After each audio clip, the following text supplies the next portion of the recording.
Hello guys, जैसा कि आपने वीडियो का थंबनेल देखा होगा तो आज का अपना टॉपिक रहने वाला है क्लास 12 केमिस्ट्री से रिलेटेड। अपन यहाँ पे कुछ पढ़ने वाले हैं। उसमें अपना फर्स्ट चैप्टर है जो रसायन विज्ञान है, उसका फर्स्ट चैप्टर अपना विलियन, ठीक है, इसको सॉल्यूशंस बोलते हैं।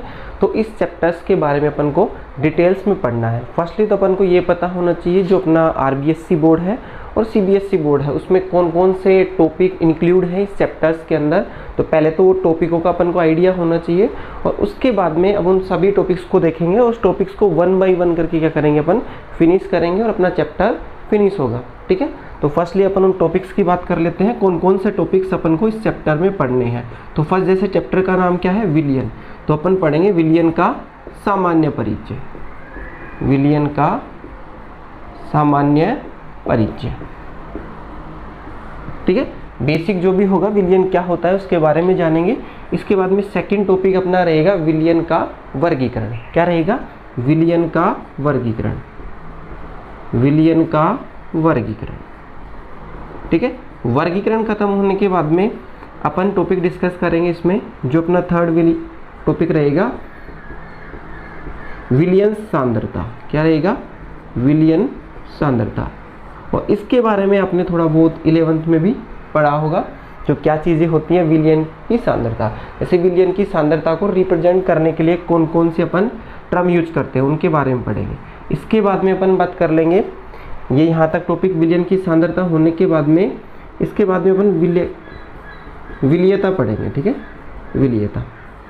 अब विलीयता क्या टॉपिक है, बेसिक से आपने थोड़ा बहुत आइडिया लिया होगा केमिकल इक्विलिब्रियम में, चैप्टर नंबर जो आपका 11th में है, ठीक है। तो विलीयता क्या होती है, इस पे अपन को 2 पॉइंट्स पढ़ने हैं। एक तो इस चैप्टर में मेनली अपन बात करेंगे जो ठोस है आपका कोई सॉलिड पदार्थ होगा वो डिजोल्व किस में होगा, आपका द्रव में। लिक्विड में क्या होगा, डिजोल्व होगा, इसकी सॉल्युबिलिटी की बात करेंगे। और सेकेंड अपन बात करेंगे जो क्या होगा, आपका कोई गैस होगी, है ना, गैस को किसमें, द्रव में, लिक्विड में घुलेगा, उसकी सॉल्युबिलिटी की बात करेंगे, ठीक है। इन टॉपिक्स को होने के बाद में अपन यहाँ पे एक पढ़ेंगे हेनरी का नियम। क्या पढ़ेंगे, हेनरी का नियम या हेनरी नियम।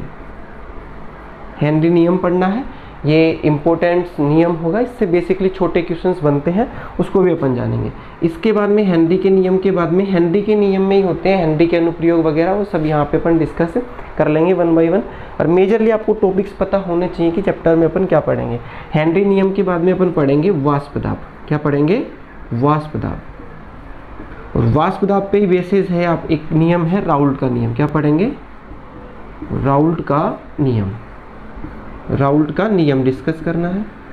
और राउल्ट नियम पढ़ने के बाद में अपने विलियंस पढ़ने हैं, एक आदर्श विलियन और उसके बाद में आदर्श एंड अनादर्श विलियन। अनादर्श विलियन, ठीक है, इसको कवर करेंगे।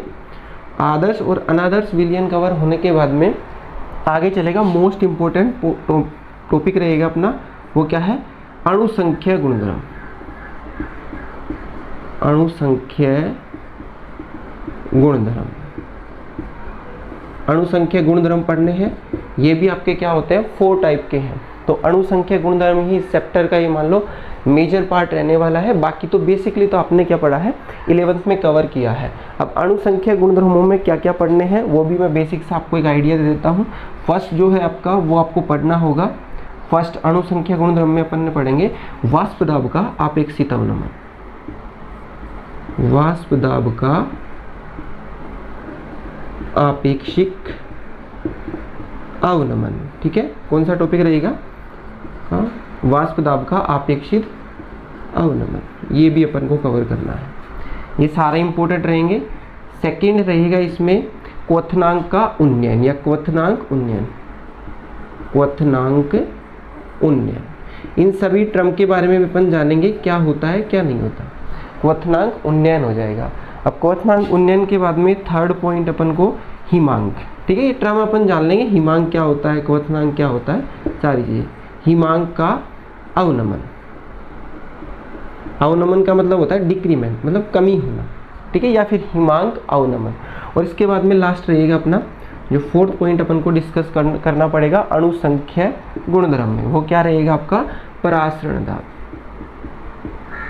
परासरण दाब, ठीक है। परासरण दाब कंप्लीट होने के बाद में ये 4 क्वांटिटीज अपन को अच्छे से पढ़नी है। इसके बाद में नेक्स्ट अपना टॉपिक रहेगा इसी चैप्टर के अंदर जो परासरण क्या होता है बेसिक सा जानेंगे, परासरण, और अपन जान लेंगे प्रतिलोम परासरण। प्रतिलोम परासरण क्या है? प्रतिलोम परासरण मतलब रिवर्स ऑस्मोसिस, ठीक है। जो अपने घर पे आरओ वगैरह लगे होते हैं, वाटर प्यूरिफिकेशन का काम वगैरह, वो सब चीज़ें अपन यहाँ पे डिस्कस करने वाले हैं। इसके बाद में 1-2 पॉइंट और हैं, छोटे पॉइंट्स हैं पर छोटे क्वेश्चंस वहाँ से बनते हैं। इसके बाद में अपन पढ़ेंगे असामान्य मोलर द्रव्यमान, असामान्य मोलर द्रव्यमान, असामान्य मोलर द्रव्यमान, ठीक है। असामान्य मोलर द्रव्यमान या फिर इसको अपन अणु, असामान्य मोलर द्रव्यमान या फिर अणु संख्या गुणधर्म, अणुभार भी अपन पढ़ेंगे, है ना, असामान्य अणुभार। इसके बाद में नेक्स्ट अपना टॉपिक रहेगा वॉन्ट ऑफ गुणांक। जो असामान्य मोलर द्रव्यमान आता था इससे रिलेटेड ही कुछ पॉइंट्स रहेंगे, वो पढ़ना है अपन को, वॉन्ट ऑफ गुणांक, वॉन्ट ऑफ गुणांक, ठीक है। और वॉन्ट ऑफ गुणांक को अपन आई से रिप्रेजेंट करेंगे और इसमें एक संबंध अपन रिलेशंस भी पढ़ेंगे ना, रिलेशंस भी होगा अपना आई एंड अल्फा में, ठीक है। अल्फा आपका वियोजन की मात्रा है जो आपने बेसिक्स आइडिया 11th में भी ले रखा है। अगर इन चीज़ों के बारे में आपको नहीं भी पता है तो इस चैप्टर में इन सभी पॉइंट्स को अपन डिटेल वाइज कंप्लीट करेंगे, ठीक है। फर्स्ट टॉपिक क्या रहेगा अपना, विलयन का सामान्य परिचय, विलयन क्या होता है, ठीक है। विलयन का वर्गीकरण, वर्गीकरण में भी बहुत से बेसिस हैं, उसके आधार पे इनको अपन क्लासीफाई करेंगे। विलयन की सांद्रता, अगर इसमें आपको दिक्कत है क्या टर्म है क्या नहीं है, तो अपन ने जैसे जो पढ़ रखी है, जैसे मोललता पढ़ रखा है आपने, मोललता है, ठीक है, मोलरता है, मोलरता है, ये सारी टर्म अपन क्या करेंगे इसी चैप्टर में कवर करने वाले हैं, ठीक है। तो फर्स्ट टॉपिक अपना रहेगा, उसी को देखते हैं। तो ये आपको ध्यान रखने हैं इनके बारे में। फर्स्ट अपना, ठीक है, तो अपन डिस्कस करने वाले हैं विलयन, ठीक है। विलयन क्या होता है इसके बारे में बेसिक सी बातें अपन जानेंगे, और जैसा थोड़ा बहुत आइडिया आपको होगा भी, अगर आइडिया नहीं है तो इस लेक्चर्स के माध्यम से आप उन चीज़ों को जान लोगे। तो फर्स्टली बात करते हैं विलयन, विलयन क्या होता है, ठीक है। तो विलयन का बेसिक सा आप ध्यान रखना, जब भी अपन दो पदार्थों को अपन मिलाएं और उसका एक समांगी मिश्रण अपन को मिले, भाई अपन पदार्थों को मिलाते हैं तो मिश्रण बनता है, और वो मिश्रण भी कैसा होना चाहिए, समांगी, मतलब होमोजीनियस होना चाहिए। तो उस मिश्रण को अपन क्या बोल देते हैं, विलयन। जैसे अपन ध्यान कर सकते हैं बनने की मिश्रण कब बनता है वो आप जानते हो, 2 या 2 से अधिक, 2 या 2 से अधिक पदार्थों का क्या होना चाहिए, पदार्थों का समांगी मिश्रण। क्या होता है, पदार्थों का समांगी मिश्रण। अब समांगी मिश्रण, ठीक है, समांगी मिश्रण को क्या कहते हैं, विलयन, को विलयन कहते हैं। बस इतना सा आपको ध्यान रखना है, विलयन कहते हैं। अब आपके माइंड में आ रहा होगा सर ये समांगी मिश्रण क्या होता है, ये हम नहीं जानते, कुछ एग्जाम्पल्स के थ्रू हमें बताने की कोशिश करें। तो फर्स्टली तो अपन समांगी का मतलब जान लेते हैं। समांगी मिश्रण तो आप जानते हो, 2 या 2 से अधिक कंपोनेंट्स को आप मिलाओ तो जो बनने वाला जो आपका मैटर होता है, पदार्थ, उसी को क्या बोलते हैं अपन, मिश्रण बोलते हैं। तो समांगी मिश्रण का मतलब जानना है पहले, तो इसका अभिप्राय लिख देता हूँ मैं, अभिप्राय, ठीक है। समांगी मिश्रण का अभिप्राय क्या होता है, देखो सिंपल ध्यान रखना, ऐसा मिश्रण होना चाहिए, वो ऐसा मिश्रण जिसके, ठीक है, जिसके प्रत्येक भाग का, जिसके प्रत्येक भाग का रासायनिक संगठन, क्या, रासायनिक संगठन एवं गुणधर्म क्या होने चाहिए, समान, गुणधर्म समान। बस उसी को क्या बोल देंगे अपन, समांगी मिश्रण। मतलब ऐसा मिश्रण होगा जिसका कोई भी पार्ट आप लो, उसका रासायनिक संगठन मतलब कंपोजिशन हो, किस किस से मिल से बना है या क्या क्या उसमें प्रेजेंट है, तो हर पार्ट में क्या रहेगा, इक्वल रहेगा। सेकेंड है उसके गुणधर्म, उसके टेस्ट वगैरह कैसा है कैसा नहीं है, कैसा दिखता है आपको वो, तो वो सब क्या रहेंगे, एक समान रहेंगे। जैसे अपन बात कर लें एग्जाम्पल्स की भी बात करें, जैसे समांगी मिश्रण वाले एग्जाम्पल्स की अपन बात करते हैं। तो फर्स्ट देखो अपन क्या करें, फर्स्ट एग्जाम्पल ये ले सकते हैं, नमक ले लें अपन। नमक है और नमक को अपन ने क्या किया है, पानी में घोल दिया है, नमक प्लस जल का मिश्रण। ठीक है, बेसिकली आप घर पे भी देखते हो और आपको पता भी है, पानी में अपन ने क्या डाला है, नमक डाला है और नमक को उसमें डिजोल्व कर दिया है, घोल दिया है। घोलने के बाद में जो अपना जैसे कंटेनर अपन मान ले, इसमें एक ग्लास था अपना, इस ग्लास में अपन ने क्या किया है, पहले पानी भर रखा था, फिर उस पानी में क्या किया, अपन ने नमक डाल दिया। क्या कर दिया, NaCl। रासायनिक विज्ञान में इसका फॉर्मूला क्या होगा, NaCl। इस नमक को अपन इसमें डालते हैं और मिक्स करते हैं। प्रॉपरली मिक्स करने के बाद में इस कंपोजिशंस का आप चाहे ये वाला हिस्सा लो, देखो प्रत्येक भाग बोला है ना, चाहे इस वाले एरिया से अपन थोड़ा सा पार्ट निकालें, विलयन को निकालें या मिश्रण को निकालें, उसका आप टेस्ट करो, वही आपको खारापन लगेगा। चाहे आप किसी भी पोर्शन से लो, चाहे नीचे वाले पोर्शन से लो, पर मिक्स आपका प्रॉपर होना चाहिए। तो इसका क्या हो गया, देखो इस एरिया को आप निकाल के इसमें नमक कितना है, नमक के उसमें आपको अवयव मिलेंगे, जल के अवयव भी मिलेंगे, मतलब संगठन भी क्या होगा, समान होगा और उसके रासायनिक गुण भी समान होंगे। जैसे अपन पानी के गिलास को अगर पी के देखते हैं तो फर्स्ट घोट में भी वही उतना ही नमक लगेगा और लास्ट वाली घोट में भी उतना ही लगेगा। तो इस टाइप के मिश्रण को क्या बोलते हैं अपन, समांगी मिश्रण। सेकेंड बात कर ले इसकी जगह, दूसरा अपन एग्जाम्पल बना ले, जो आपकी चीनी होती है, ठीक है, शर्करा होती है, शुगर होती है ना, चीनी प्लस जल का मिश्रण, ये भी क्या होता है आपका, एक समांगी मिश्रण होता है। सेकंड बात करें, ऐसे मिश्रण को आपने घोल दिया और घोलने के बाद में जैसे जो अपना मिश्रण बना है उसको कुछ टाइम के लिए अपन रख भी देंगे ना, 2 4 5 10 घंटे भी, तो उसमें कोई सेपरेशंस आपको देखने को नहीं मिलेगा। जैसे पानी का गिलास होगा, उसमें नमक अपन ने डिजोल्व किया तो नीचे आपको नमक नहीं दिखेगा उसमें। ऐसा ही अपन और एग्जाम्पल्स लेते हैं। थर्ड एक एग्जाम्पल ये मान के चलते हैं, जो आपकी मिट्टी होती है, ठीक है, रेत बोल सकते हो, मिट्टी भी ले सकते हो, मिट्टी प्लस जल, इसका अपन ने क्या बना दिया का मिश्रण, ये मिश्रण बनाया। अब इस मिश्रण को अपन क्या करते हैं, मिक्स करते हैं, तो मिट्टी उसमें घुलना स्टार्ट होती है, पर ये एक समांगी मिश्रण नहीं बनता है। ध्यान दे लेना, जो मिट्टी प्लस जल का मिश्रण होता है वो समांगी मिश्रण नहीं होता है।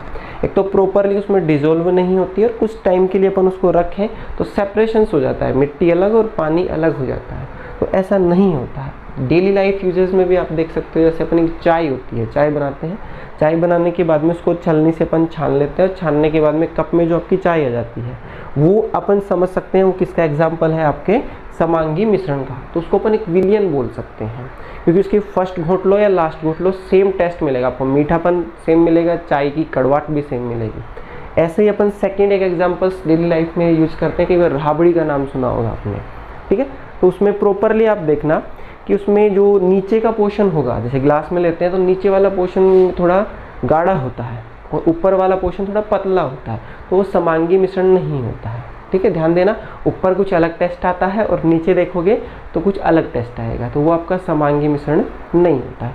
तो मेरे अकॉर्डिंग आपको पता चला होगा कि समांगी मिश्रण क्या होता है, और जो समांगी मिश्रण होगा उसी को क्या बोलेंगे अपन, विलयन बोलेंगे। इतना सा आपको ध्यान रखना है विलयंस के बारे में।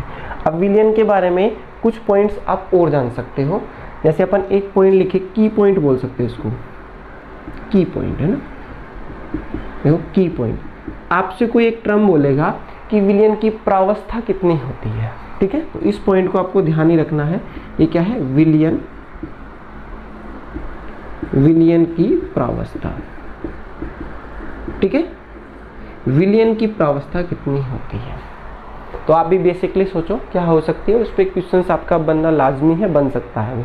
तो ऑलवेज ध्यान रखना, विलयन की प्रावस्था क्या रहेगी, 1 रहेगी। विलयन की प्रावस्था क्या रहती है, 1 रहती है। अब इसको जानो ये क्या है, प्रावस्था मतलब एक अवस्था ही मान लो किस फेज में है, लिक्विड में है, गैस में है या ठोस में है, प्रावस्था 1 रहेगी। जैसे आप देखो पानी लिया, जैसे अपन ये एग्जाम्पल्स ले रहे थे, ये वाटर था आपका, ये जल, ठीक है, और ये क्या था, द्रव अवस्था में था, और नमक क्या होता है आपका, ठोस अवस्था में होता है, ठीक है।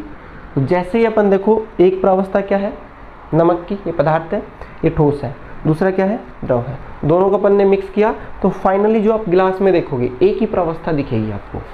कौन सी दिखेगी, इस केस में कौन सी दिखेगी, वो द्रव अवस्था। मतलब नमक पहले सॉलिड था और घुलने के बाद में जो विलयन बना है पानी में घुलने के बाद में उसकी प्रावस्था क्या हुई, एक। तो ये आपको ध्यान रखना है, प्रावस्था सदा एक रहेगी। ऐसा नहीं है कि इसमें नमक यहाँ पे सॉलिड है, यहाँ पे नमक सॉलिड है, ऐसा नहीं दिखेगा, वो एक ही फेज में चला जाएगा। दूसरी अपन बात करें, जैसे लिक्विड का ही एग्जांपल ले लेते हैं। एल्कोहल होता है अपना, उसको वाटर में डिजोल्व करो, दोनों लिक्विड थे तो ऑब्वियसली लिक्विड ही बनना है। पर ये ध्यान रखना, चाहे आपका ये घोलने वाला पदार्थ और घुलने वाले पदार्थ की प्रावस्थाएं अलग अलग हों, पर फाइनली जो विलयन बनेगा उसकी प्रावस्था क्या रहेगी, एक रहेगी। ये आपको ध्यान रखना है। इसके बाद में दो टर्म अपन अब आगे चलने वाले हैं, क्योंकि अपन इस चैप्टर्स को पढ़ेंगे तो टर्म यूज करेंगे, उनको आपको ध्यान रखना है। जैसे अपन बात करेंगे विलयन के मुख्य अवयव, विलयन के प्रमुख अवयव, है ना, विलयन के प्रमुख अवयव, इसको आप घटक बोल सकते हो ना। ये अवयव अपन शब्द यूज कर रहे हैं, इसमें ध्यान रखना है विलयन में दो अवयव आपको देखने को मिलेंगे। एक आपका विलेय, ये टर्म आपने 10th में भी पढ़ा होगा, 9th में भी पढ़ा होगा, और दूसरा आपका टर्म रहेगा विलायक। ठीक है, उन दोनों के कॉम्बिनेशन से क्या बनता है, आपका विलयन बनता है। क्या बनता है, कॉम्बिनेशन से विलयन बनता है।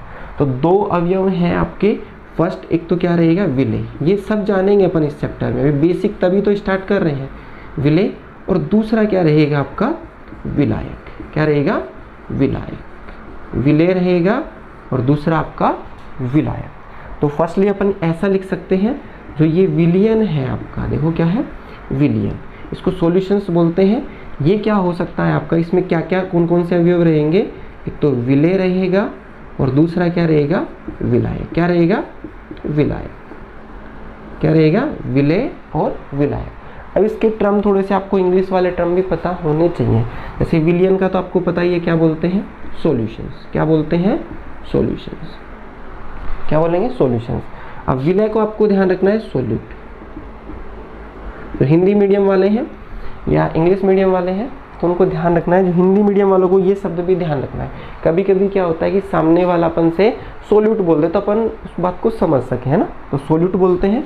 और इसको क्या बोलेंगे, विलायक को सोलवेंट। काम आपका हिंदी वाले टर्म से भी चल जाता है, पर आपको बेसिक पता होना चाहिए। तो विलयन के मुख्य अवयव क्या होते हैं आपके, दो होते हैं, एक आपका विलेय और दूसरा अपन टर्म यूज करेंगे विलायक। तो बेसिकली आपको पता होना चाहिए विलेय क्या होता है और विलायक क्या होता है। देखो धीरे धीरे अपन चैप्टर पे चल रहे हैं। तो विलेय क्या होता है, अब यहीं से आप समझो। देखो आपने, ये तो घुलने वाला है ना, नमक क्या है, इसमें घुल रहा है पानी में। तो आप ध्यान रखना, जो घुलने वाला होगा, घुलने वाला, अभी के लिए इतना ध्यान रखना, जो उसमें मिक्स होगा उसको अपन क्या बोलेंगे, विलेय। बेसिक बता रहा हूँ मैं अभी आपको, ये ना, आगे इसको डिटेल्स में पढ़ेंगे। और जिसमें घुल रहा है, वो जिसमें घुल रहा है उसको क्या बोलेंगे, विलायक। और जिसमें घुल रहा है उसको क्या बोलेंगे, विलायक। ठीक है, जो घुलने वाली स्पीसीज या पदार्थ रहेगा वो क्या कहलाएगा, आपका विलेय। और जिसमें घुलता है वो क्या कहलाएगा, विलायक। आगे इसको, ये तो बेसिक बता रहा हूँ आपको, आगे चल के अपन इनको अच्छे से डिटेल में जानने वाले हैं। अब अपन ये टर्म आ चुका है तो विलेय और विलायक की ही बात करेंगे। किसकी बात करेंगे, विलेय और विलायक की ही बात करने वाले हैं। ठीक है, तो इसको आप स्क्रीनशॉट ले सकते हो।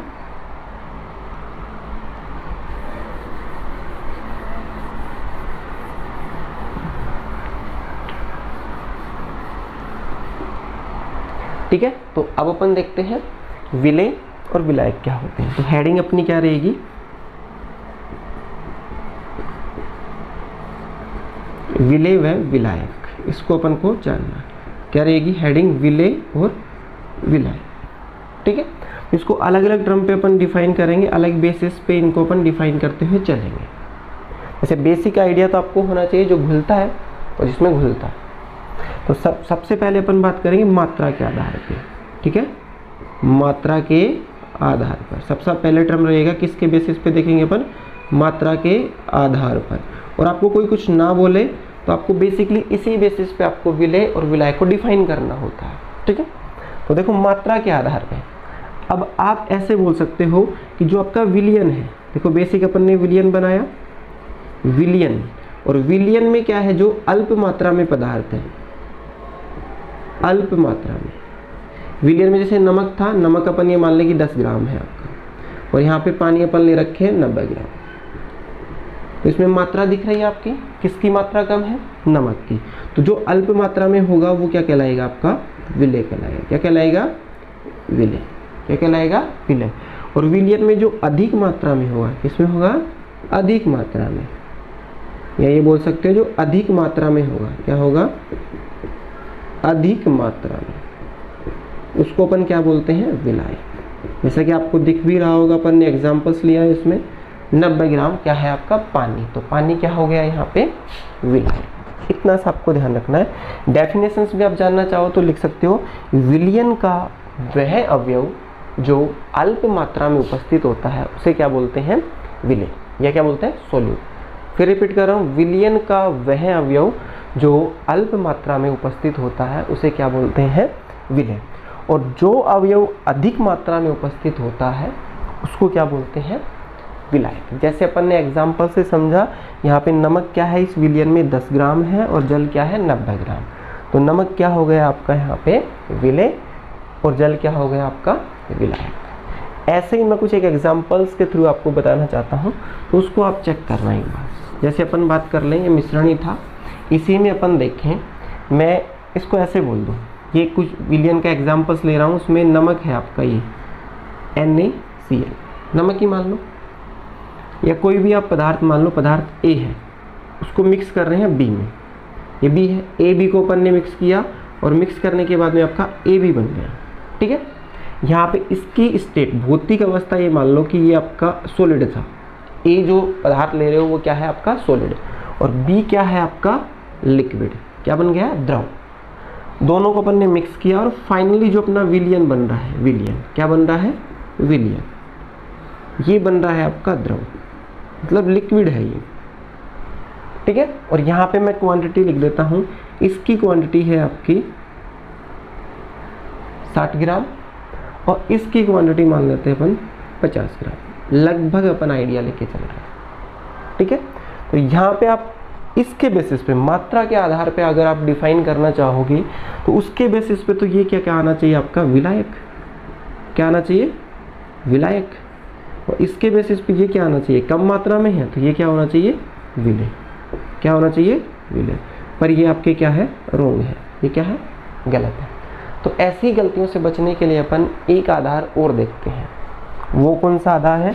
उसको अपन को ध्यान रखना है, सेकंड बेसिस। विलियन जो बन रहा है ना, विलियन की भौतिक अवस्था, ठीक है, भौतिक अवस्था या फिर प्रावस्था, भौतिक अवस्था या प्रावस्था के आधार पर, ठीक है, किस पे देखेंगे? भौतिक प्रावस्था के आधार पर। अब इसके आधार पर अपन को क्या ध्यान रखना है वो देखो। फर्स्टली अपन को ध्यान रखना है कि विलियन की प्रावस्था चेक करनी है। क्वांटिटी के बेसिस पे नहीं पूछ रहा है, मात्रा के आधार पे नहीं अपन डिफाइन कर पा रहे हैं, या ये सपोज कर लो कि दोनों की मात्रा ही आपकी क्या कर ले, वो इक्वल भी कर सकता है। जैसे यहाँ पे ये कर दे, यहाँ पे भी इसको 60 ग्राम बना ले, और यहाँ पे भी क्या है? 60 ग्राम। अब मात्रा के आधार पे आप डिफाइन नहीं कर सकते। तो फर्स्टली केसेस से अपन देखते हैं, ध्यान रखना है कौन सी? विलियन की भौतिक प्रावस्था के आधार पे विलेय और विलायक को डिफाइन करना पड़े आपको तो कैसे करोगे? देखो, ध्यान चेक करना है, जो फाइनली जो आपका विलियन बन रहा है उसकी अवस्था देखो। ये द्रव है तो इसके सिमिलर अवस्था वाला जो अवयव है या पदार्थ है वो क्या कहलाएगा? आपका विलायक। तो यहाँ पे ध्यान देखो, ये लिक्विड, ये बी अवयव भी क्या है? आपका लिक्विड। तो बी क्या कहलाएगा? आपका विलायक। ये ध्यान रखना, क्या कहलाएगा? बी क्या होगा? आपका विलायक। और जो बाकी बचा है ए क्या कहलाएगा? आपका विलेय। ये आपको ध्यान रखना, ठीक है। किस बेसिस पे हुआ है ये? कि फाइनली विलियन की अवस्था कैसी है, वो लिक्विड है, गैस है या सॉलिड है, तो उसके सिमिलर कोई अवयव है यहाँ पे, उसको चेक करो। अब दोनों ही सपोज करो मैं लिक्विड ले लेता और इनकी क्वांटिटी भी दोनों समान, दोनों ही क्या है? विलेय भी। जैसे दो पदार्थ अपन घोल रहे हैं, दोनों अवयव क्या है आपके? क्या है? एक तो दोनों ही तो लिक्विड है और दोनों की क्वांटिटी भी क्या है? समान है, उनकी मात्रा भी समान है। तो उस केसेस पे अपन क्या देखते हैं कि डाई इलेक्ट्रॉनिक स्थिरांक होता है जो विलीयता को दर्शाता है। जैसे पानी का डाइइलेक्ट्रिक स्थिरांक का मान क्या होता है, सबसे ज़्यादा होता है, तो सबसे अच्छा विलायक माना जाता है वाटर को। तो ऐसी कंडीशंस भी देखते हैं, और ऐसा ना हो तो आप नॉर्मली ध्यान रखना, किसी को भी आप मान सकते हो। नॉर्मली पानी सबसे अच्छा विलायक होता है, तो कैसी क्वांटिटी हो तो ध्यान देना। तो पता चला आपको बेसिक। आज अपन ने इस लेक्चर्स में अभी तक क्या कवर किया है, विलयन। विलयन क्या होता है तो ध्यान रखना है, 2 या 2 से अधिक पदार्थों का समांगी मिश्रण क्या होता है, विलयन कहलाता है। समांगी मिश्रण क्या होता है उसको भी बारे में अपन ने भी डिस्कस किया था कि ऐसा मिश्रण होना चाहिए जिसके प्रत्येक भाग का रासायनिक संगठन और उसके गुणधर्म क्या होने चाहिए, समान। जैसे अपन ने बात की थी कि पानी का गिलास था, उसमें नमक घोल रखा था अपन ने, उसके प्रत्येक पार्ट में कोई भी हिस्सा लो उस विलयन का, उसका टेस्ट आपको समान मिलेगा और रासायनिक संगठन भी आपको समान मिलेगा। उसमें नमक की क्वांटिटी या आयन सेम मिलेंगे, उसको अपन क्या बोलते हैं, समांगी मिश्रण। और आपका क्या है, मिट्टी। मिट्टी को अपन पानी में घोल रहे हैं, रेत को पानी में घोल रहे हैं, तो वो समांगी मिश्रण नहीं होता है, ध्यान देने में। ऐसे अपने एक एग्जाम्पल कंपटीशन के हिसाब से आप ध्यान रख सकते हो, जो दूध होता है आपका, दूध भी क्या होता है, एक विषमांगी मिश्रण, समांगी नहीं होता है, उसको विलयन अपन नहीं बोल सकते। तो उसके बाद में अपन ने की पॉइंट बात की है, विलयन की प्रावस्था एक ही होगी, या तो ठोस में होगा या द्रव में होगा या गैस में होगा। ऐसा नहीं कि आधा आपको ठोस आधा द्रव, वो विलयन नहीं बनेगा फिर।